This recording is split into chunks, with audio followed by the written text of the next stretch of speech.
यह आज से लगभग 5 साल पहले की बात है, जब मैं 12th में था और पार्ट टाइम जॉब करता था।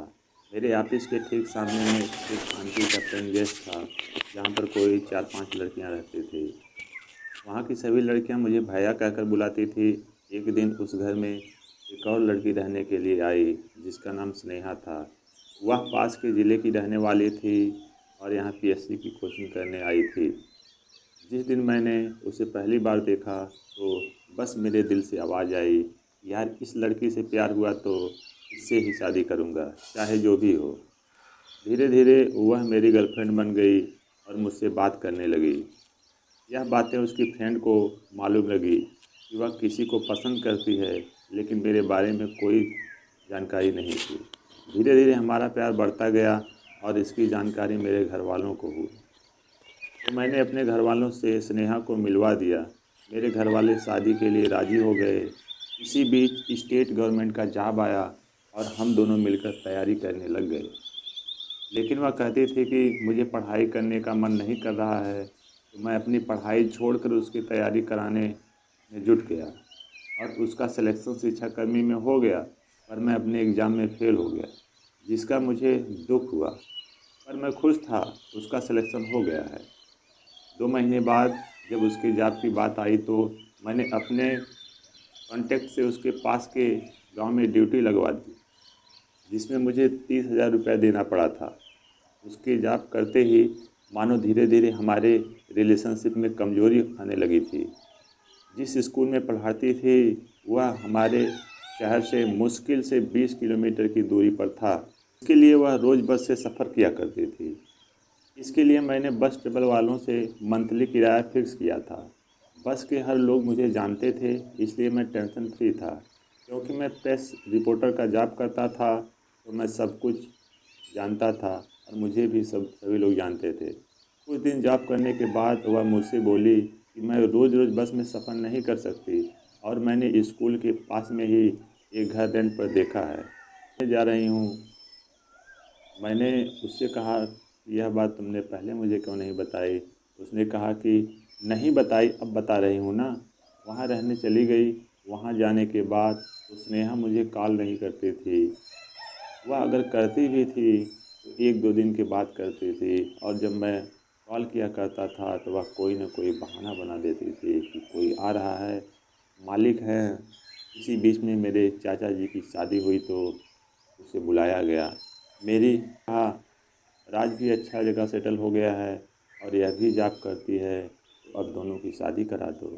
शादी का नाम सुनते ही स्नेहा ने कहा, मैं अभी शादी नहीं करना चाहती हूँ। मैंने कहा ठीक है, अगले साल कर लेंगे। कुछ दिन बाद स्नेहा ने मुझे फ़ोन किया और कहा कि मैं घर आ रही हूँ, कुछ ज़रूरी बात करनी है, और फ़ोन काट दिया और मेरे फ़ोन को रिसीव नहीं किया।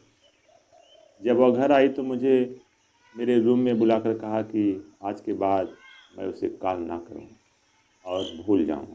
मैंने कारण पूछा तो अब नहीं बात बोली और चली गई। उस दिन और उस रात मैं बहुत रोया। इस बीच मैं हर रोज़ उसे फ़ोन करता और वह मेरा फ़ोन नहीं उठाती। एक दिन मेरे दोस्तों ने बताया कि स्नेहा किसी लड़के के साथ मूवी देखने आई है, तो मैं वहाँ पहुँचा और उससे कारण जानना चाहा, तो उस लड़के ने मना किया बताने के लिए। तो मैंने अपने मेरे दोस्तों ने उस लड़के को वहीं पर पिटाई कर दी, थाने में ले जाकर अंदर करा दिया, और स्नेहा से पूछा तो उसने फिर भी कुछ नहीं बताया और मुझे फैमिली की कसम देकर उसे थाने से छुड़वाने को कहा और मेरे फैमिली में बता दिया।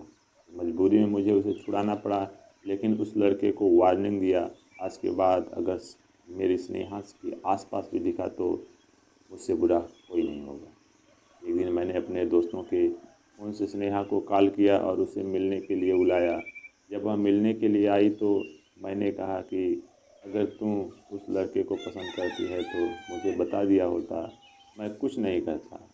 और अगर तुम उस लड़के को चाहती हो तो आज के बाद मैं ना तुमको फ़ोन करूँगा और ना ही मिलूँगा। इतना कहकर मैं वहाँ से चला गया। उस दिन मुझे मेरे ऑफिस से एक न्यूज़ के लिए कलेक्टर साहब के साथ उसके स्कूल जाना पड़ा। तो वह मुझे देखकर डर गई। लेकिन मैंने उससे कोई बातचीत नहीं की। मगर स्कूल के स्टाफ मुझे जानते थे, तो सब लोगों ने मुझसे बातचीत की। उसकी स्कूल में उसकी एक फ्रेंड थी जो हम दोनों के बारे में जानती थी। उसने मुझसे बात की और कहा कि आपसे बात करनी है। तो मैंने उसे अपना नंबर दिया और बात करने के लिए कहा। जब उसने मुझे फ़ोन किया तो मैंने पूछा कि आप कौन हो? तो उसने कहा कि मैं बरखा स्नेहा की फ्रेंड हूँ और मैं अनजान में के लिए फ़ोन काट दिया। उसने कहा कि स्नेहा अपनी गलती पर अफ़सोस कर रही है और वह आपसे मिलना चाहती है। तो मैंने ठीक कहकर उसे संडे को मिलने के लिए बाद में बुलवा लिया। मिलने के लिए गया। संडे को जब स्नेहा और बरखा मुझसे मिलने के लिए आई तो स्नेहा मुझसे सॉरी कहकर रोने लगी और मेरे बगैर ना जीने की बात कहकर बहुत रोई। मैं उसके प्यार में इतना पागल था कि मैं नहीं जानता था कि मुझसे मजाक करने के लिए और अपने एक काम निकलवाने के लिए दोबारा प्यार का नाटक करेगी। एक हफ्ते बाद स्नेहा ने मुझे बताया कि उसका ट्रांसफ़र किसी दूसरे ज़िले में किया जा रहा है। तो मैंने अपनी सेटिंग के बल पर उसका ट्रांसफ़र रुकवा दिया। इस बीच मैं स्नेहा से कहा कि अब हम शादी कर लेते हैं। तो उसने 1 महीने का समय मांगा और कहा कि उसके बाद शादी करेंगे। मैंने कहा ठीक है। 1 महीने तक हम दोनों की बातचीत होती रही। इसी बीच उसने 2 दिन का बहाना बनाकर अपने घर गई। उसके बाद जब वह वहाँ से वापस आई तो मैंने उसे फ़ोन लगाया तो उसने पहले मेरे फ़ोन को नहीं उठाया और फिर मैंने दोबारा कॉल किया तो उसने मेरे फ़ोन को उठाया और बात की। इस बीच मैंने उसे 1 महीने पहले की बात जैसे ही याद दिलाई तो उसने कहा कि उसके घर वाले उसकी सगाई कर रहे हैं और वह शादी नहीं करने की बात कहकर फ़ोन काट दी। मुझे भूल जाने की बात कही और दोबारा कभी फ़ोन नहीं उठाया। उसके बाद से लेकर आज तक मैंने ना ही कभी उसे बात की और ना ही कभी उसे फ़ोन किया।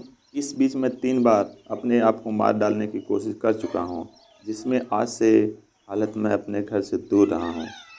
क्योंकि मैं अपने घर जाता हूँ तो मुझे उसकी याद आती है। इसलिए आज मैं अपना घर परिवार, दोस्त सब कुछ छोड़कर दूसरे शहर में जॉब कर रहा हूँ। दोस्तों, आप लोगों को यह कहने के बाद यही सोच रहे होंगे कि मैंने उसे इतनी आसानी से क्यों छोड़ दिया और मैं कुछ भी नहीं किया।